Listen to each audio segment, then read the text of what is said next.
chào tất cả các bạn đã quay trở lại kênh Sarah Channel. Hôm nay mình sẽ làm một video về slime. Và đây là những loại slime trong shop mình nhé. Ok, chúng ta cùng bắt đầu thôi. Let's go. Slime đầu tiên đó chính là slime màu đỏ. Slime này là siêu cute luôn. Ok, mùi thơm rất là thơm. Và em này là rất là dữ luôn. Cho tiếng thì rất là khách ly. Đấy, rất là đã luôn. Em này thì rất là nhiều, đầy hũ nha. Ok, em này sẽ đi kèm với tuyến ngôi sao. Nếu như các bạn nhìn thấy đó thì các bạn sẽ nhìn thấy. Đấy, các bạn có thấy không? Đấy, kim tuyến ngôi sao đấy. Em này, đó, rất là đẹp luôn. Em này không chơi không có dính ha. Em này sau khi chơi thì nó sẽ hơi dầu một chút xíu. Đó. Ok, chúng ta cùng đến với slime tiếp theo nào. Tiếp theo là em slime màu vàng. Em này rất là trong luôn nha. Mùi thơm cũng rất là thơm.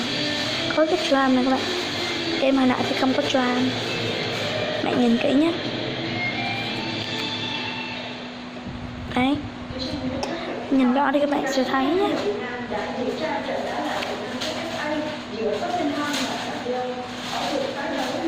Ok, lấy ra nào.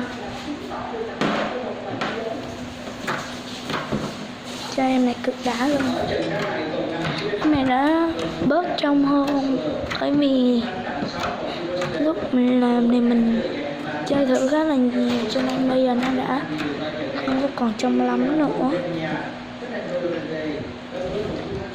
Ok, rất là đã luôn. Mà có một cái drum bé thỏ như thế này nè.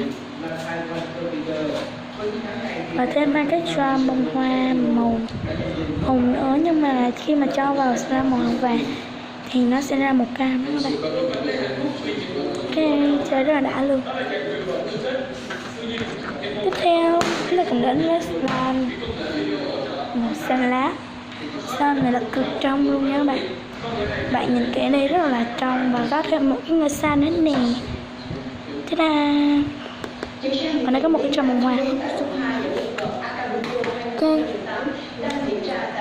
rất là trong luôn. Đấy.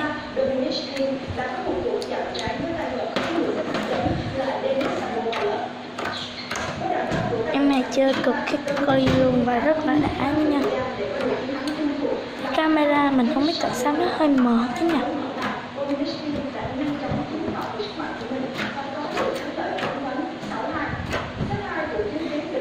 Đấy, có một em ngôi sao.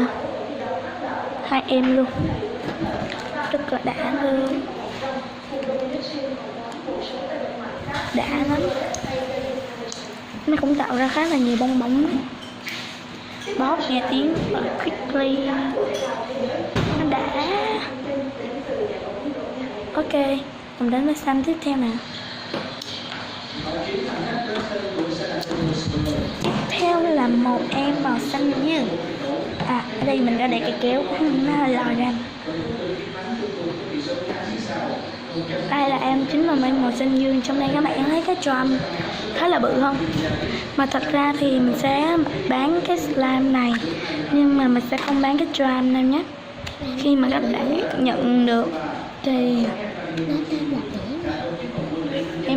nhận được thì nó sẽ là drum cái nơ nhé. Còn đây chính là slime của em mình làm các bạn. Các bạn có muốn thấy mặt em mình không? Đây mình sẽ cho các bạn thấy nhé.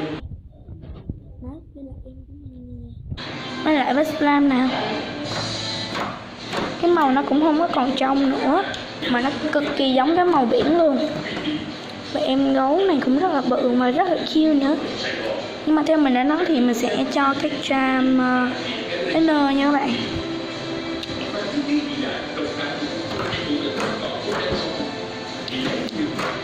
Mình quay kỹ cái xanh cho bạn xem không. Đấy.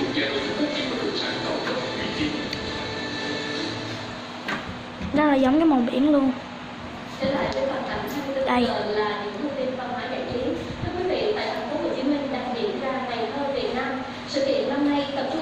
Bạn có thấy không? phóng to ra cho các bạn xem rồi đấy. Xem con gấu siêu cute. Đó, rất là cute luôn. Ok, ta cùng đến với slime cuối cùng nào. Cuối cùng là một slime mà chắc chắn là màu này là tất cả các bạn nữ rất là thích cũng như là mình. Ta-da, màu hồng siêu cute luôn. Và slime này có charm luôn nhé. Một cái charm này, bông hoa nè, hai cái charm hoa nữa. Và cái slime này cái màu nó hơi đục, nó không có còn trong nữa. Ok, các bạn có thấy cái slime không? Slime này hơi giòn và nó cũng có ngôi sao. Slime này là nhiều charm nhất luôn á.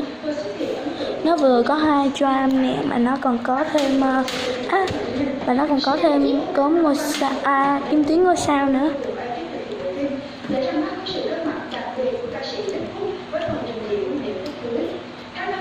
Bạn thấy không? Đó, mình sẽ phóng gần đây.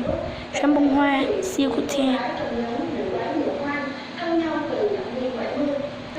Đây là charm ngôi sao. Đây charm bông hoa, còn đây mới chính là kim tuyến ngôi sao nè. Đấy, mình sẽ banh cho các bạn xem. Bạn đã thấy rõ hơn chưa? Ok, nó đã luôn. Em này thì là giòn nhất trong tất cả các loại slime mình làm. Bây giờ chúng ta hãy nhìn lại tất cả các loại slime mình đã làm nhé.